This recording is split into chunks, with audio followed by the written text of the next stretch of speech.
Okay, so we are recording tonight's presentation and talk.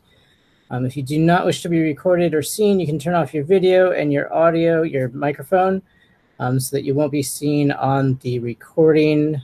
Your presence will still be recorded, however.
As people have come in, we have started the recording, so if you don't wish to be seen or heard, please turn off your camera and your microphone. However, your presence will still be recorded.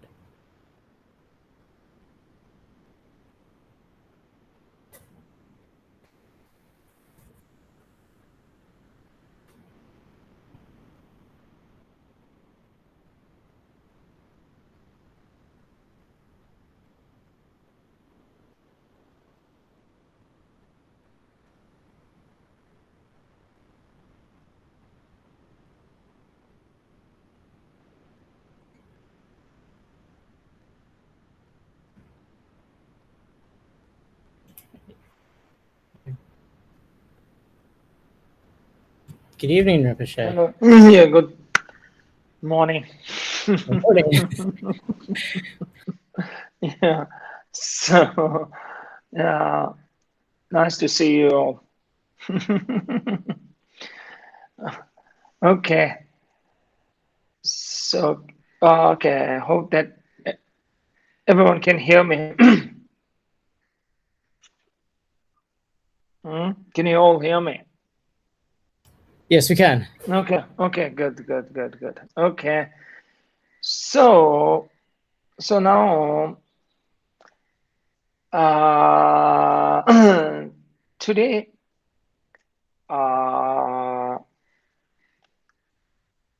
so I will keep the continue of the philosophy of Tantra, philosophy of the Vajrayana.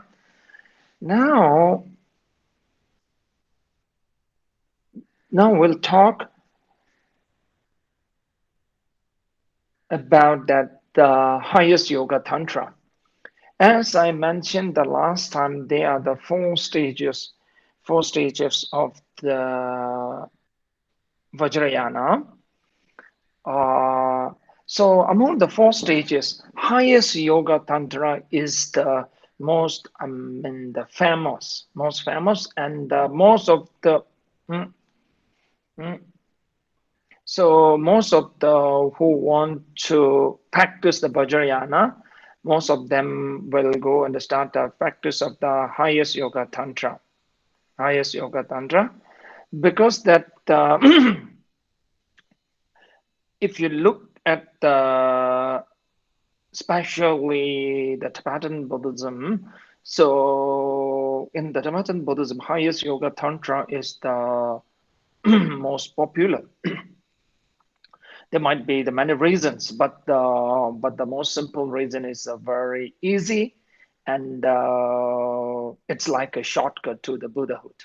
So it says that if you are practicing the highest yoga tantra in this life, you can achieve the Buddhahood. So that's why many people like the highest yoga tantra.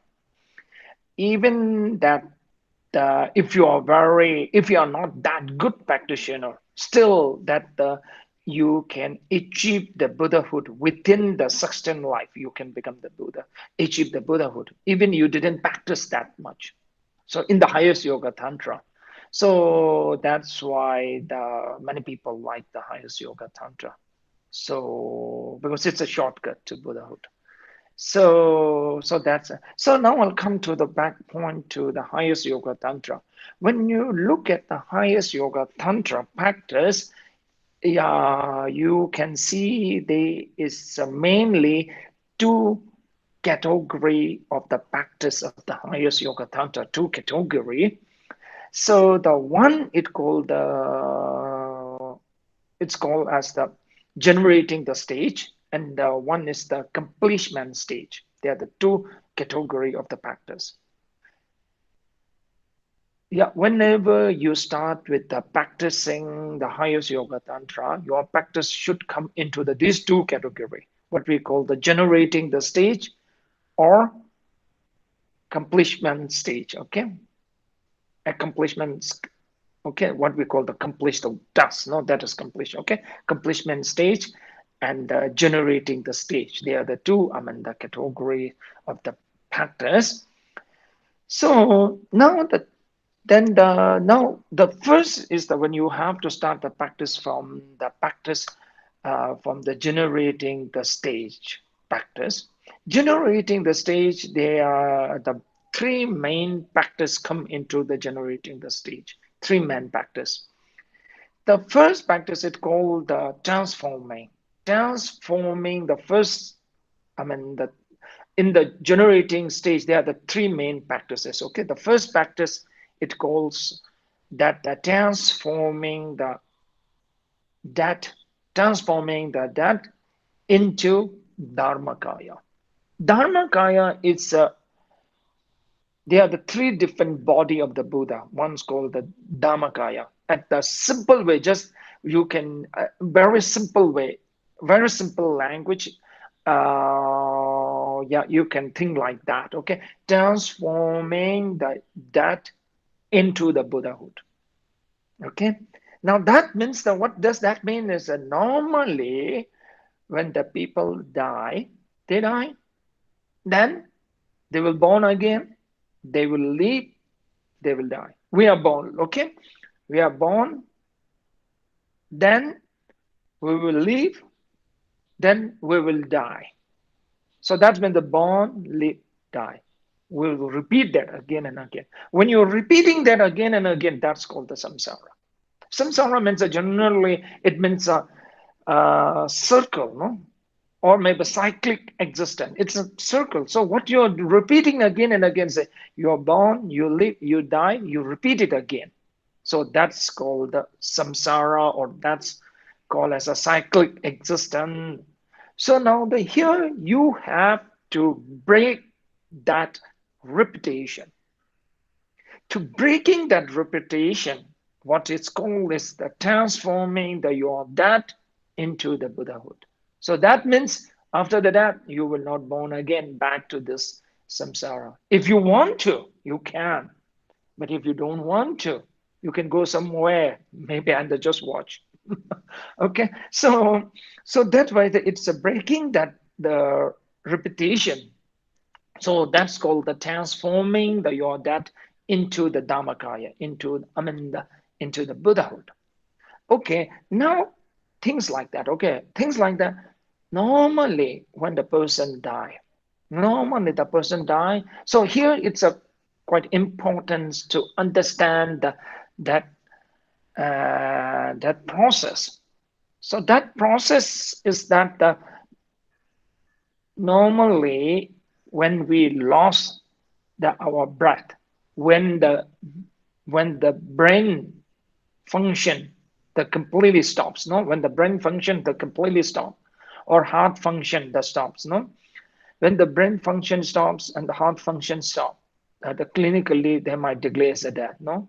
When the heart is functioning but the brain is not functioning, so that's it, might call the coma or whatever. Okay, but my point is when your heart function has stopped and when your brain function has stopped, clinically they will declare it's a death, no. From the Buddhism point of view, especially the Vajrayana point of view, you are not fully dead. Still, they the sum of your consciousness.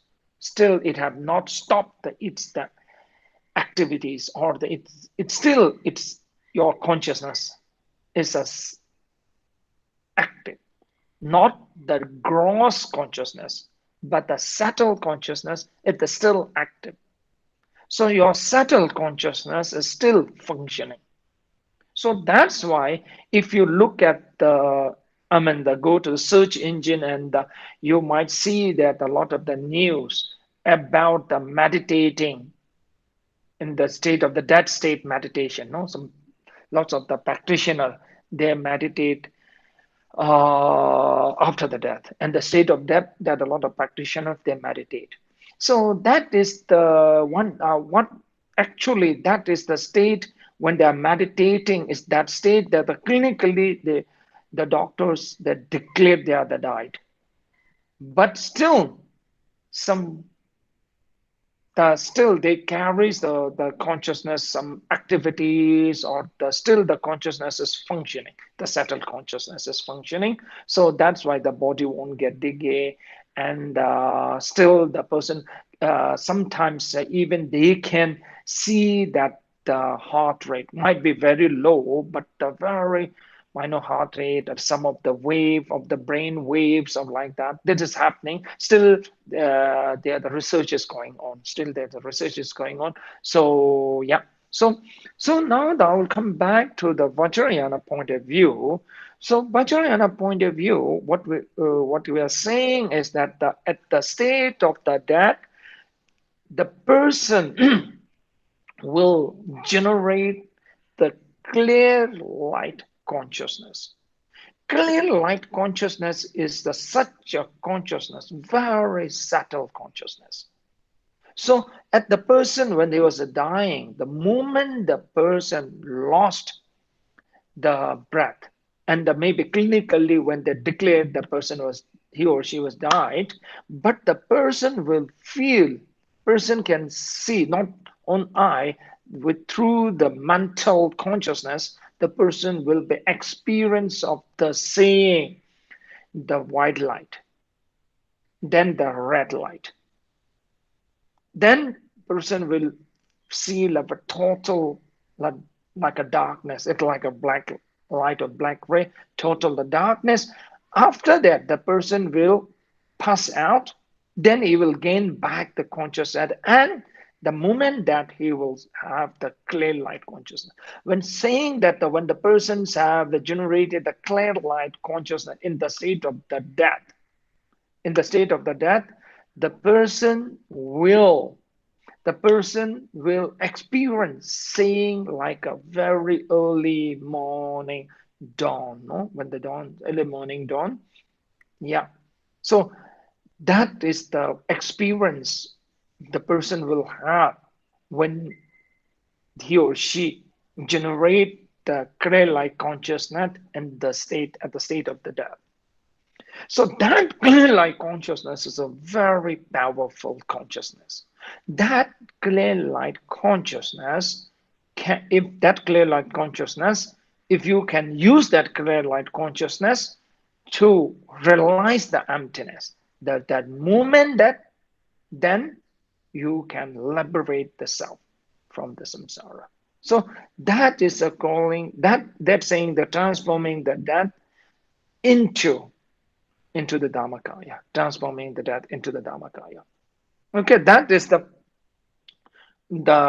one main point of the highest yoga tantra practice. That okay, and transforming. Okay, so now one thing is that okay, as I have talked the last time about the Pardo intermediate state.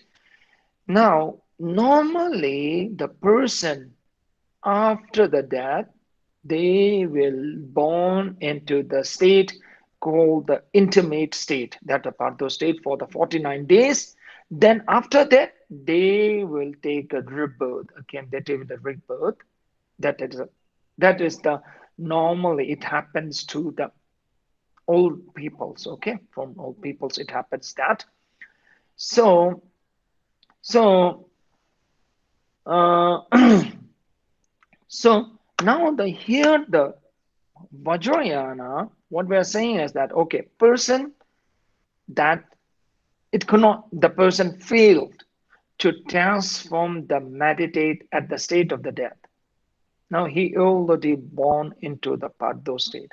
Still, that person can liberate he or she himself or herself from that intimate state. Okay, that intimate state, that called the transforming the Paddo, or transforming the intimate state into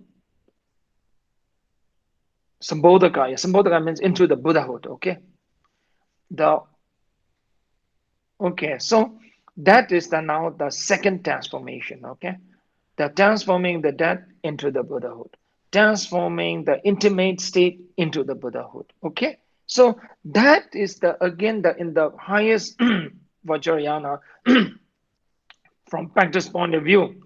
The person when they are already born into the intimate state, still they can practice and they can liberate themselves, liberate from the themselves from the Paddo state. Okay, liberating themselves. Okay, Paddo state. Now here that the one thing I want to explain, the one thing. Um, so when the person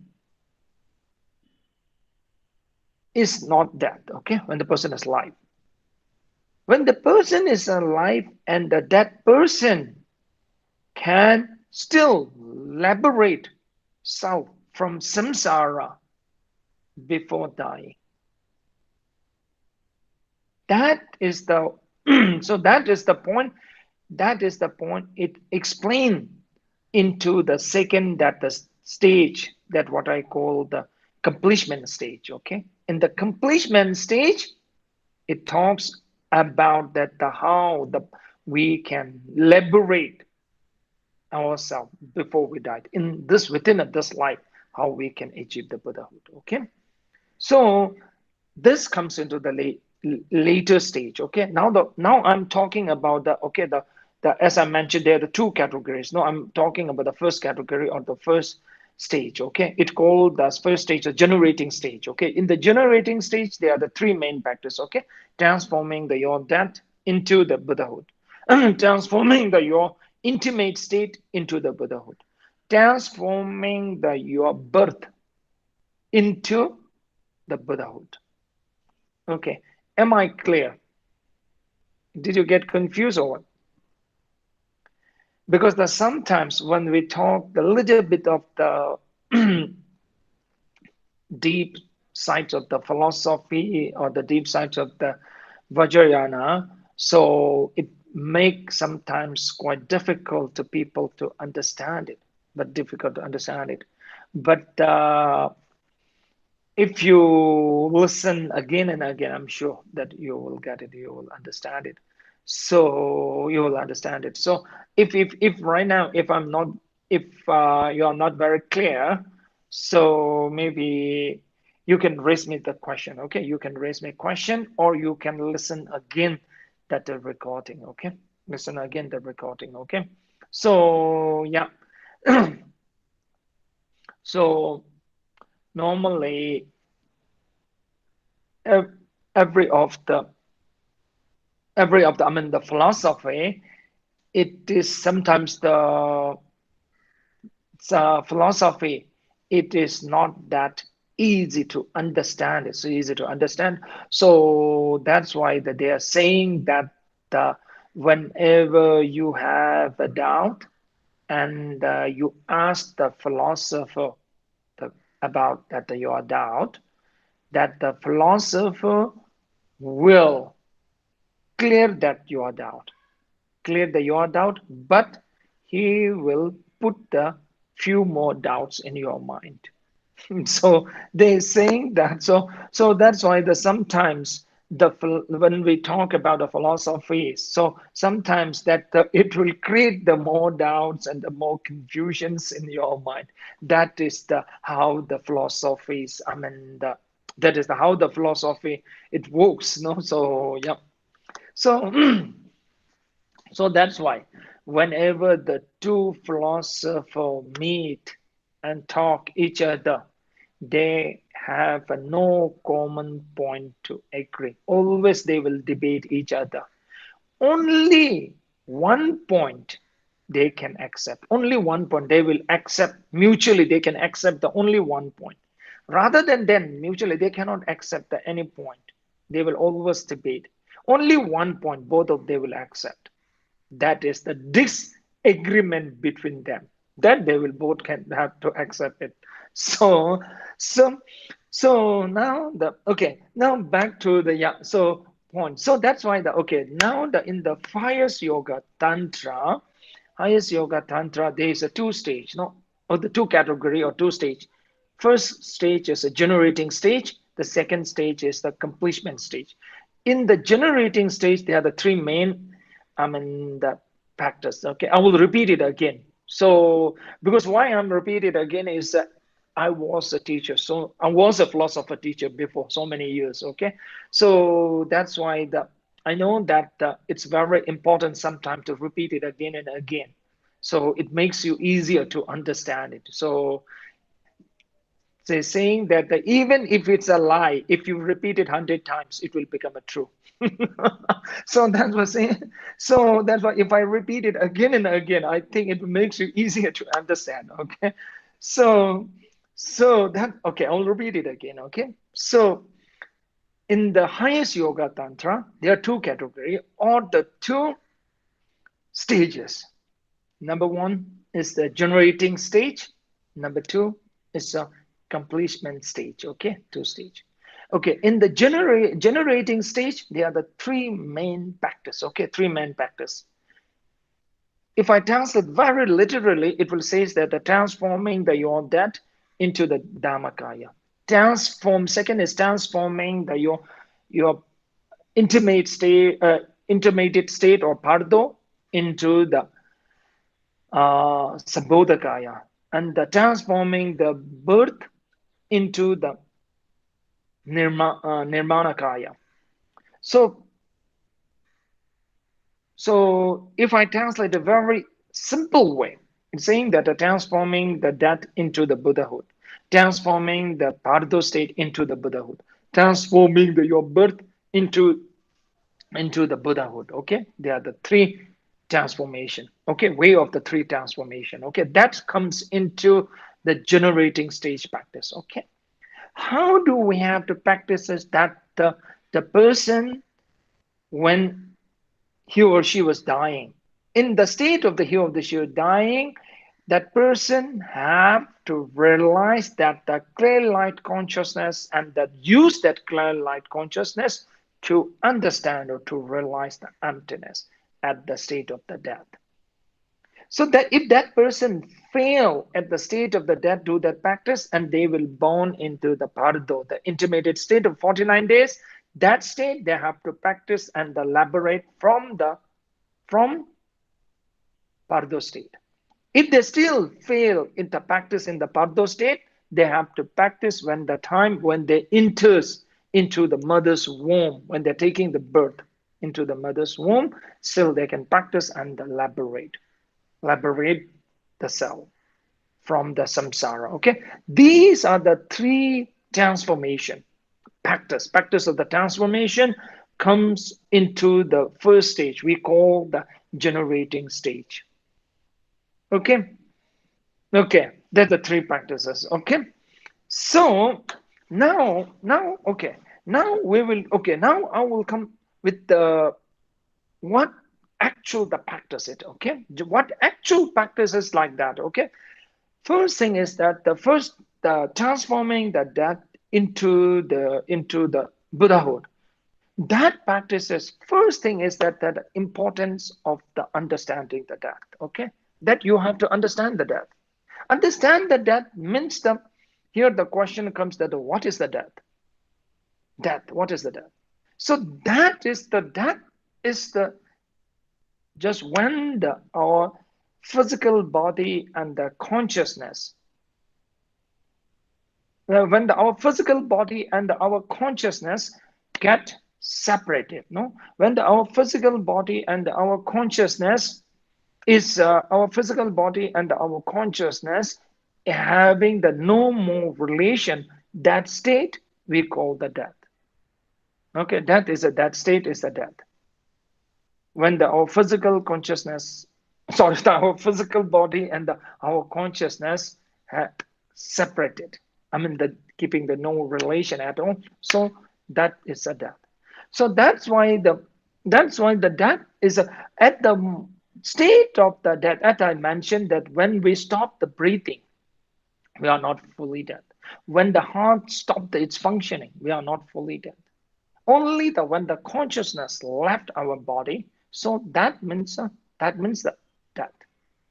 So when our heart stopped the functioning, that moments that gross consciousness will not function. The subtle consciousness start to function. That subtle consciousness called the clear light consciousness. Okay, that the clear light consciousness can appear in the few occasions into our normal life. When you are falling asleep, when slowly, when the gross consciousness started to deactivate, so then the clear light consciousness will start to activate one occasion, like when you're falling asleep. You can see the clear example is that when you are having a when you are having a dream, in the state of the dream, your consciousness is we call a very clear consciousness, because in the state of the dream, what you see and what you feel is so real. When you are having the nightmare, when you're sleeping in, and when you're having a nightmare, and when you see the tiger jumping on you, you will feel like it's a very real. Even there's no tiger in your room, but you will see see it's like real. You will feel it's very real. When you in the state of the dream, when you eat the good food, still you can feel the taste of the food, because of that consciousness is so clear. In the state of dream, the consciousness is so clear, so so clear consciousness. So like that, in the state of the death, that will come one very clear light consciousness which appear in the state of death. So that clear light consciousness, if you can realize the emptiness, you will liberate immediately, because that clear light consciousness is a very powerful consciousness, very clear and a very powerful consciousness. So that's why so it's saying that the liberating the self at the state of the death. Now here the one question, here the one question comes, that is it possible to generate the clear light consciousness before our death? Before our death. Before our death, it is possible or not? Okay, before our death, it is possible or not? So here come it is the very possible. So that's the Vajrayana. In the Vajrayana practice, it says that it's a very possible. Vajrayana practice, it's saying that clear light consciousness, we can generate before our death through our practice. That is practice is what practice that what we have to carry, that it talks into the second stage, completion stage. It talks that how we can generate the clear light consciousness before we die. For that, okay, I will talk very briefly that to generate the clear light consciousness, what you have to do is you have to meditate, and you have to activate the wind energy. Okay, settle the wind energy. To activating the settle wind energy is something like that. Okay, first that maybe you should think like that way. Okay, generally in our physical body, there are the 5 energy point. Okay, 5 energy point. One is come to the crown. We call the crown. There is one energy point. Throat, we have the one energy point. Heart we call the energy point, and the navel we have the energy point, and the private part there is the energy point. In this in Vajrayana, they use the term called the chakra. I think you have heard that word, the chakra. In our body, we have the 5 chakra. Normally, chakra means a wheel, but it means that energy point. Okay, 5 energy point in our body: crown, throat, heart. Heart means I'm in the center of our body. Okay, center of the body, center of the chest. Okay, heart, and the navel and the private part. We have the 5 chakra. 5 chakra means a 5 energy point. Okay, through that energy point, these all 5 energy pointers are very connected. They are connected by the one we call the channel, center channel, connected by the center channel. Center channel is just thing like a straw, okay, like a straw. Center channel, there is a straw or channel. It begins from our crown, and that channel goes straight up till our private part. That called the channel, okay, center channel, okay. That center channel will be the white center channel.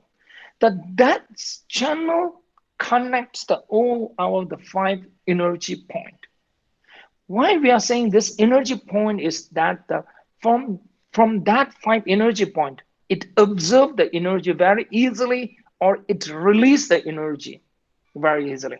It may absorb the positive energy, or it may absorb the negative energy, or it will release our positive energy. Also, it release our negative energy. So that's why. I think that you might all experience. Many people used to share with me that whenever they meditate, they will feel like a headache, or the warmness on the head, or the feeling. Some mostly they talk about head, something they feel it, because there is an energy point. So it affecting that energy point. So that's why they feel the warm. But when you feel warm or hot on your head, it does not mean that you have achieved some realization. So it is just like it is the energy point. So it was activating that energy point. It's affecting on that energy point. Okay. So now the 5 energy point, they are connected with the center channel. Okay. The center channel, normally the central channel was surrounded by the 2 other channels. We call the right channel and the left channel. Mostly the central channel is not activated at all. When you can activate the central channel, then the clear light consciousness appear. Then comes. To that, you have to activate the central channel.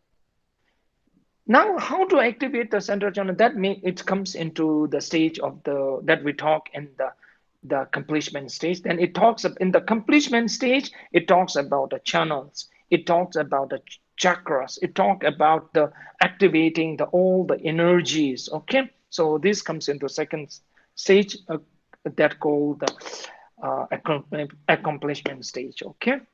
Okay, so maybe now I will leave for the maybe 10 minutes for the question answer session. If you have any questions, if you are not clear that today's any parts of what I taught, you can ask me.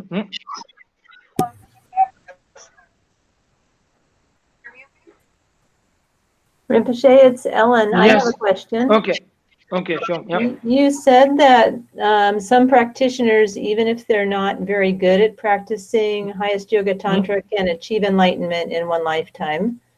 But there are many practitioners that do practice highest yoga tantra, and some of us don't seem to be achieving enlightenment in this lifetime. How come then some do and some do not? Okay, so things like that. Okay, very simple way. First thing is that you have to know the password. Then you have to not knowing the password is a one thing. Also, you have to type the password very rightly. That's 2 things are very important. Okay, so when you're having whatever your emails or whatever your account, so you need to know the password and type the password on the right place. That's the 2 that are very important. Okay, when you type the passwords, where you have to type the email ID, then the password will not work. So that's why in the highest yoga tantra, there are the few password you have to know, the few days, a few password of highest yoga tantra, okay? The number one, the password, very important thing is the highest yoga tantra. We call the rules, and they call the 14 downfalls. Downfall is something like a commitments.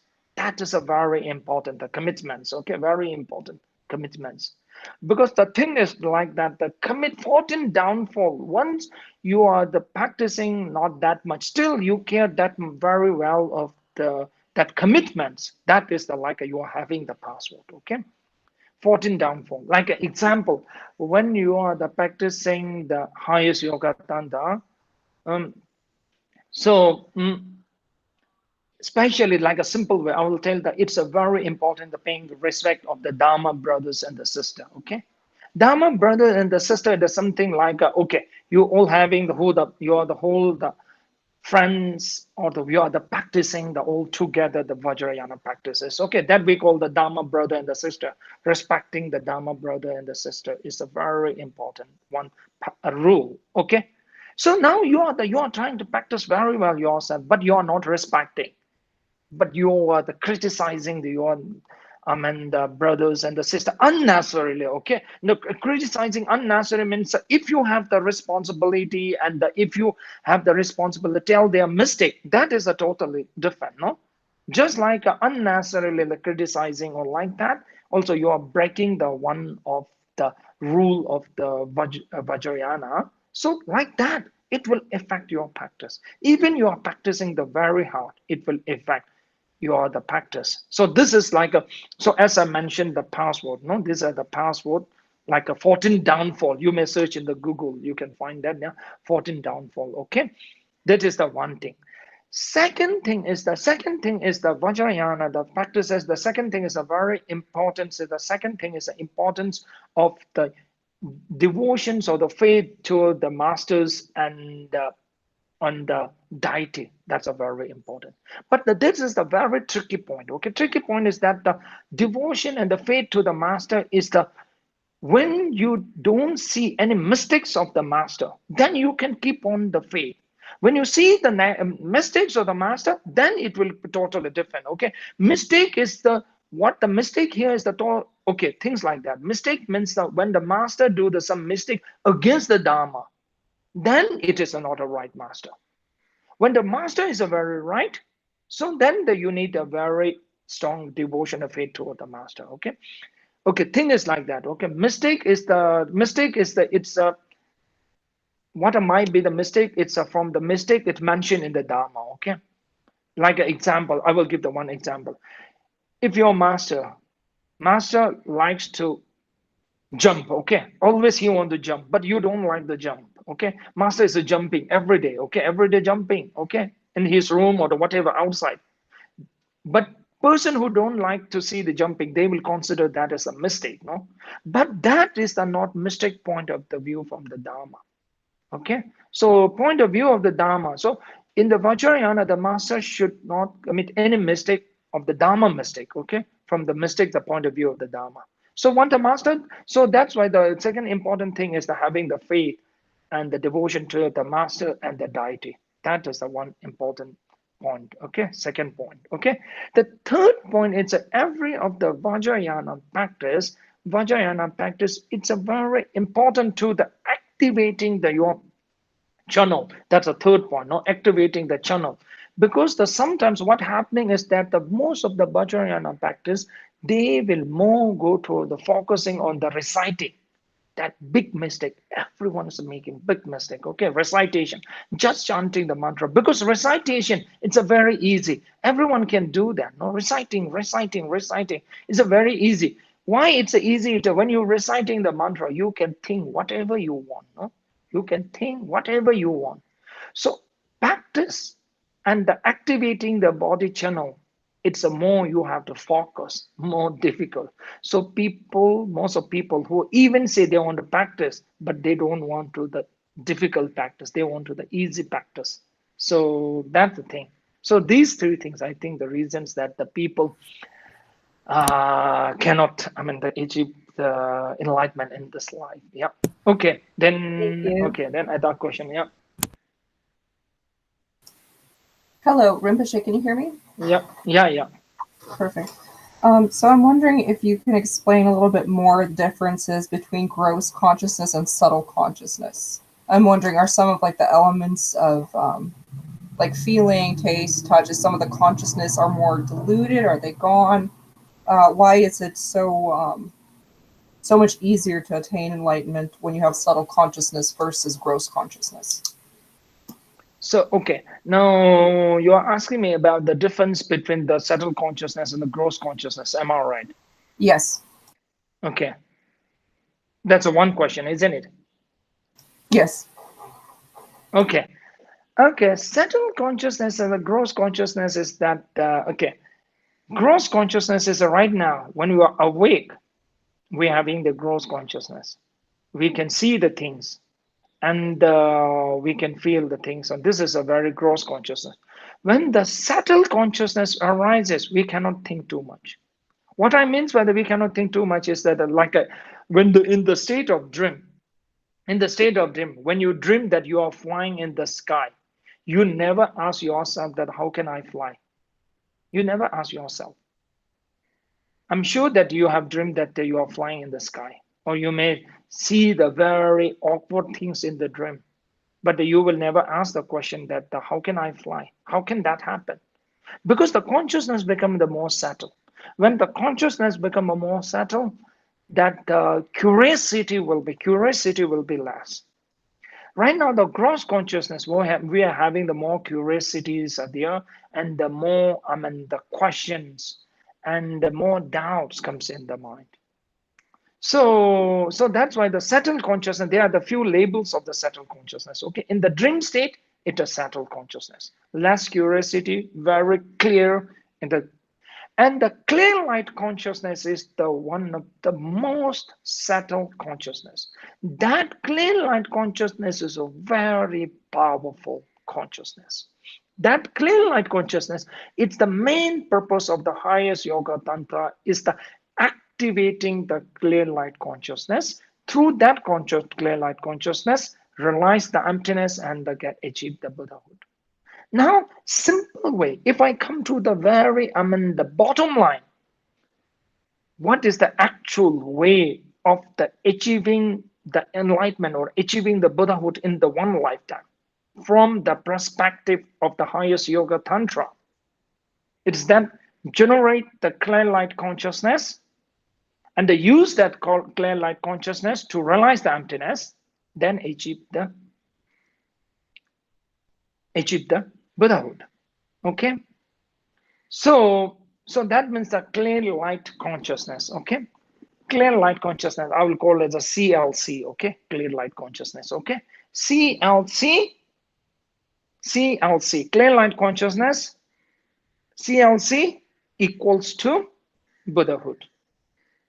Okay, so that is the point. Now the clear light consciousness is a very strong and a very powerful.